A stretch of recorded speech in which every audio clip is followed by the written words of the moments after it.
My first extract is from Rob Roy. It's a passage where describing a journey north from Glasgow to the Highlands by Baillie Nichol Jarvie, and he's accompanied, among others, by Andrew Fairservice, a groom or master of stables who'd been working in England and has recently seized the chance to come back to Scotland. It begins like this. When Andrew Fairservice, whom, by the way, the Baillie could not abide, chose to impute the accident of one of the horses casting its shoe to the deteriorating influence of the Union, he incurred a severe rebuke from Mr. Jarvie. "Wheesht, sir, wheesht! It's ill-scrapit tongues like yours that make mischief between neighbourhoods and nations.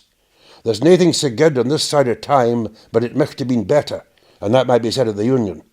Nane were keener against it than the Glasgow folk, with their rabblings and their risings and their mobs, as they call them nowadays. But it's an ill wind blows naebody good. Let ilkane ruse the ford as they find it.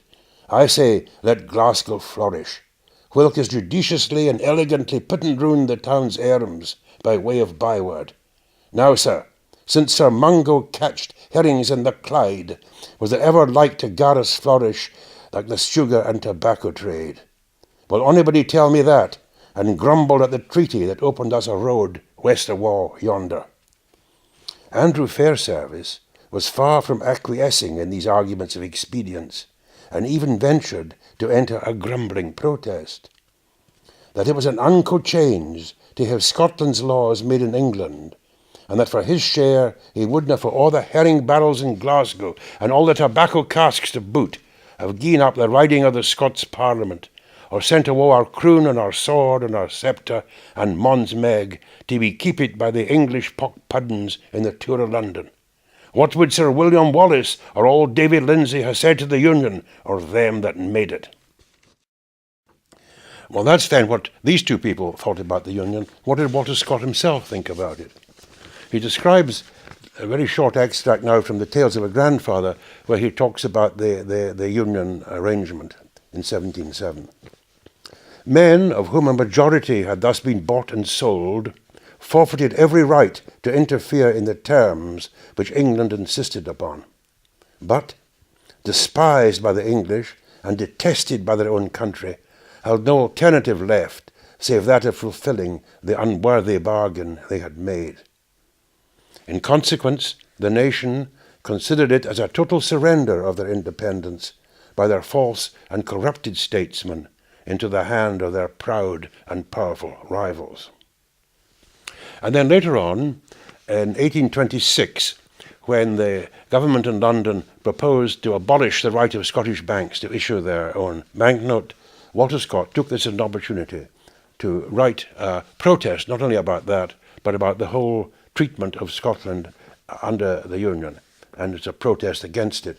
It's a document called the Letters of Malachi Malagrowther, originally published as letters in a Edinburgh newspaper, and subsequently published as a sort of pamphlet. It says this: "A spirit of proselytism has of late shown itself in England for extending the benefits of its system in all its strength and weakness to a country which has hitherto been flourishing and contented under its own. For more one half of last century, this was a practice not to be thought of.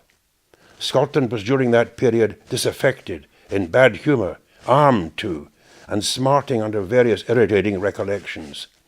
This is not the sort of patient for whom an experimental legislator chooses to prescribe.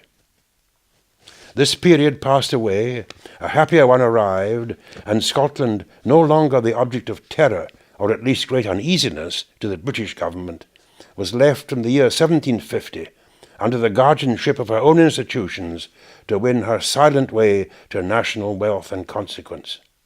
But, neglected as she was, or perhaps because she was neglected, Scotland has increased her prosperity in a ratio more than 5 times greater than that of her more fortunate and richer sister. She is now worth the attention of the learned faculty, and God knows she's had plenty of it. There has been in England a gradual and progressive system of assuming the management of affairs entirely and exclusively proper to Scotland, as if we were totally unworthy of having the management of our own concerns. All must centre in London. Good heaven, sir, to what are we fallen? Or rather, what are we esteemed by the English? Wretched drivellers, incapable of understanding our own affairs, or greedy peculators, unfit to be trusted? On what ground are we considered either as one or the other? For God's sake, sir, let us remain as nature made us, Englishmen, Irishmen, and Scotchmen, with something like the impress of our several countries upon each.